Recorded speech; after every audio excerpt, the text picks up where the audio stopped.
घर और किचन के कामों को करते करते हम इतना ज़्यादा व्यस्त हो जाते हैं कि हम अपने लिए समय नहीं निकाल पाते हैं। इसके अलावा कभी कभी क्या होता है कि हम कुछ चीज़ों में इतना ज़्यादा उलझे रहते हैं, हमें उसका सलूशन नहीं पता होता, लेकिन उनके टिप्स बहुत ही सिंपल से होते हैं। तो आज मैं कुछ ऐसे टिप्स लेके आई हूँ जो कि आपकी डेली लाइफ को काफ़ी ज़्यादा ईजी बनाने वाले हैं, जिससे आप समय और पैसा दोनों बचा सकते हैं। होपफुली आपको सारे टिप्स पसंद आएंगे। यदि पसंद आए तो वीडियो को लाइक करके चैनल को सब्सक्राइब कर लीजिएगा। और अभी बढ़ते हैं आज के फर्स्ट यूजफुल हैक की तरफ। तो इसके लिए आपको लेना है, एक कटोरी में लगभग 1 कप पानी, छोटा वाला कप पानी लिया है, उसमें डाल दिया मैंने 1 चम्मच हल्दी। और उसके बाद आपको लेना है विनेगर। आपके पास वाइट वाला हो तो आप वो ले लीजिए, नहीं है तो आप सिरका भी ले सकते हो। और उसके बाद आपको क्या करना है, आपको डालना है थोड़ा सा मीठा सोडा। और मीठा सोडा डालने के बाद आपको डालना है 1 चम्मच, इस तरह से जितना आप देख पा रहे हो, सरसों का तेल, मस्टर्ड ऑयल डालिएगा, क्योंकि ये जो है ना, ये जो हम बनाने वाले हैं जो चीज़, उसके लिए बहुत ही परफेक्ट होता है। तो ये सोल्यूशन हम लोग यूज कहाँ करेंगे वो मैं बता दूं, लेकिन उससे पहले आपको क्या करना है, आपको एक लेना है पुराना कपड़ा, इस सोल्यूशन में करना है डिप। उसके बाद आपको इसे अच्छे से निचोड़ लेना है, यानी कि जो पानी है ना वो टपकना नहीं चाहिए। और इसके बाद हम करेंगे इसे यूज़। तो अभी हमारे घर में, सभी लोगों के घर में क्या होता है, वुडन फर्नीचर होते ही हैं, लेकिन समय के साथ साथ उनकी जो चमक है ना वो बिल्कुल चली जाती है। तो हम क्या करेंगे, जो हमारा ये सोल्यूशन से जो भीगा हुआ कपड़ा है ना, इस कपड़े से ही हमारा जो वुडन फर्नीचर है ना, इसे हम पूरे को पोंछ देंगे। जिससे क्या होगा, पहली बात तो जो हमने इसमें सोडा और सिरका डाला है ना, हल्दी वगैरह, ये क्लीन करेगा अच्छे से।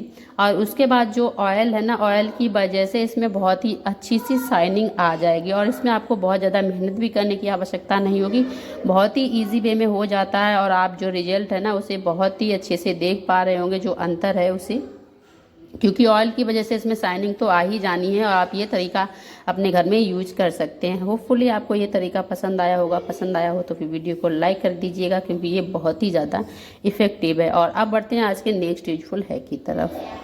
जैसा कि पता है अभी सर्दियों का मौसम है, और ऐसे समय में माचिस जैसी चीज़ें हमारी बहुत जल्दी नमी पकड़ती हैं। और माचिस जो है ना वो हम लोग काफ़ी जगह यूज़ करते हैं, जैसे पूजा या फिर अलग जगह पे। तो फिर हम जब इन्हें जलाते हैं तो हम परेशान हो जाते हैं, क्योंकि तीली बेकार हो जाती है लेकिन जलती नहीं है। तो आपको क्या करना है, बहुत सिंपल सा तरीका है। आप जब भी प्रेस करें, प्रेस मोस्टली हम लोग रोज़ या फिर दूसरे तीसरे करते रहते हैं, तो फिर आप प्रेस करते समय जब प्रेस गर्म होती है ना, तो उसी के पास आप इस तरह से पूरी माचिस को टच करके अच्छे अच्छे से दबा दीजिए, या फिर माचिस के ऊपर ही आप प्रेस रख सकते हो, जिससे कि आपकी माचिस की जो नमी है ना, सल्फर जहाँ पे लगा होता है, सल्फर नमी को नमी, जो सल्फर है ना उसमें से नमी निकल जाएगी, जिससे कि आपकी माचिस जो है ना वो प्रॉपर अच्छे से बर्न करने लगेगी, और आपकी माचिस की तीली बिल्कुल भी बेकार नहीं होंगी। तो होपफुली ये तरीका भी पसंद आया होगा। और अब बढ़ेंगे आज के नेक्स्ट यूजफुल। जब भी हम लोग मार्केट से कुछ नए कपड़े वगैरह लेके आते हैं तो इस तरह से प्लास्टिक के हैंगर हमें साथ में मिलते हैं, लेकिन हम इन्हें वेस्ट समझ के फेंक देते हैं, क्योंकि ये हमारे किसी काम के नहीं होते हैं। तो इन हैंगर का बहुत ही अच्छा सा उपयोग है, वो मैं आपको बताने वाली हूँ। क्योंकि काफ़ी सारे हमारे घर में कपड़े होते हैं जो हम इन्हें ऑर्गेनाइज नहीं कर पाते हैं, या फिर हम जल्दबाजी में पहनाए हैं अपने बच्चों को, और पहनाने के बाद उन्हें दोबारा पहनाना है। तो आपको क्या करना है, आपको इस तरह से आप इन्हें हैंगर में फंसा के एक जगह पे ऑर्गेनाइज करके अलमीरा वगैरह में रख सकते हो, जिससे कि इसमें मतलब प्रेस जैसी जो है ना वो भी ख़राब नहीं होगी, और उसके अलावा ये एक जगह पे बने रहेंगे इस तरह से। और ये प्लास्टिक के हैंगर बिल्कुल भी ख़राब नहीं होते हैं। और इसके अलावा इनका दूसरा उपयोग इस तरह से कर सकते हो, जब आप छोटे बच्चों के कपड़े वगैरह धुलें तो फिर आप जब सुखाने के लिए आप डालें धूप में, तो आप इस तरह से हैंगर में हैंग करके डाल सकते हो। क्योंकि वूलन के जो कपड़े होते हैं ना उन्हें सुखाना काफ़ी ज़्यादा डिफ़िकल्ट हो जाता है, क्योंकि इनके जो साइज है ना वो इधर से उधर हो जाते हैं, या फिर दूसरी भी अदर सारी प्रॉब्लम आती है। क्योंकि इनके कभी कभी वूलन के कलर वगैरह निकलते हैं, तो हम इन्हें मोस्टली अलग ही सुखाते हैं, क्योंकि इनके कलर जो है ना वो नॉर्मल कपड़ों को हमारे ख़राब ना कर दें।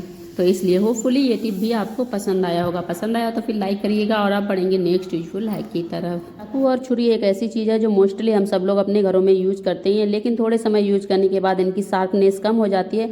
तो हम काम करते हैं लेकिन काम हमारा ज़्यादा समय में होता है, और कभी कभी चाकू इतने ज़्यादा मुथरे हो जाते हैं कि हम सब्जी काटते हैं तो जल्दी कटती नहीं है। तो बहुत ही सिंपल सा तरीका है। उसके लिए आपको क्या करना है, जो इस तरह के जो रैपर होते हैं दवाई वाले, खाली रैपर आपके पास यदि पड़े हो, मोस्टली सभी के घर में पड़े होंगे, क्योंकि ये समय ही ऐसा है जब कोई ऐसा व्यक्ति है ही नहीं जिसके घर में दवाई ना हो। तो आप इस तरह से ले लीजिएगा। उसके ऊपर से आपको क्लॉथ क्लिप लगानी है, और ये अपनी सेफ्टी के लिए लगानी है, क्योंकि क्लॉथ क्लिप जो है ना यदि हाथ में लगी होगी तो बिल्कुल भी चाकू हाथ में लगने का डर नहीं रहेगा। लेकिन फिर भी आप अपनी सावधानी से करिएगा।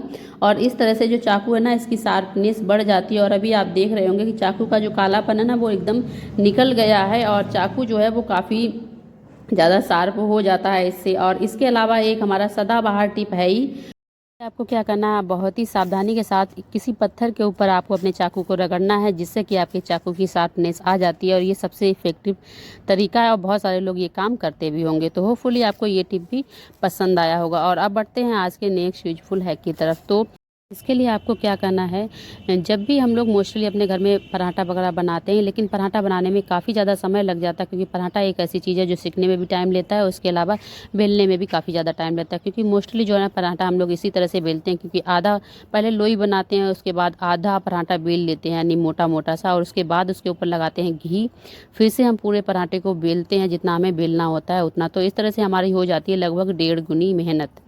तो आज मैं एक ऐसा सा तरीका शेयर करने वाली हूँ जिससे आपकी जो 1.5 गुनी मेहनत है ना ये कम हो जाएगी। तो इसके लिए और समय तो बचेगा ही, और उसके अलावा आप जो गैस वेस्ट होती है ना वो भी वेस्ट नहीं होगी। तो आपको क्या करना है, सिंपल आपको आटा लेना है और उसकी जिस तरह से मैं दिखा रही हूँ आपको इस तरह से लोई बनानी है बीच में।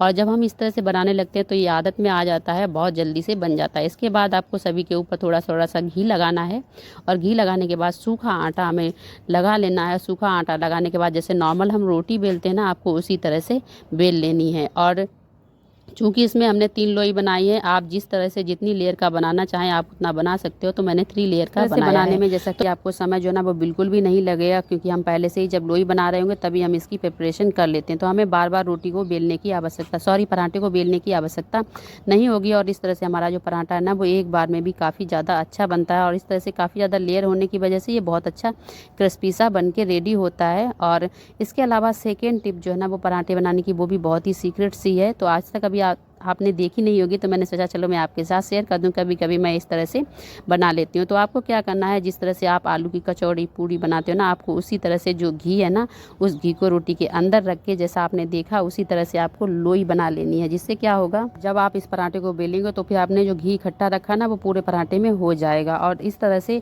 पराठे को भी आपको बार बार नहीं बेलना होगा, और इस तरह से भी जो पराठा है ना वो बीच में अच्छे से फूल जाता है, और जिस तरह से कचौड़ी फूलती है। और इस तरह से इसे भरने में कोई दिक्कत नहीं होती है, क्योंकि इसके फूटने फटने का डर नहीं होता। यदि निकल भी जाता है घी साइड से तो भी कोई परेशानी नहीं होती, पराठा हमारा फिर भी अच्छा ही बन के रेडी होता है। और इस तरह से आप भी ट्राई कर सकते हो अपने घर में। तो होपफुली आपको मेरे ये टिप्स पसंद आए होंगे। यदि कोई सा भी टिप्स पसंद आया हो तो उसके लिए वीडियो को लाइक ज़रूर कर दीजिएगा, और चैनल पे नए हैं तो हमें सब्सक्राइब करके हमारा बेल नोटिफिकेशन दबा लें, ताकि आपको समय पे सारे वीडियोज़ मिलते रहें। और आप हमारा ये वीडियो कहाँ से देख रहे हो तो उसके लिए आप हमें कमेंट सेक्शन में कमेंट करके आप बता सकते हो। तो मैं नेक्स्ट वीडियो में कोशिश करूँगी आपका नाम लेने की। तो अब मिलेंगे आपको अपने नेक्स्ट वीडियो में, तब तक के लिए आप सब लोगों का बहुत बहुत धन्यवाद हमें यहाँ तक लाने के लिए। और इसके अलावा बाय बाय, टेक केयर।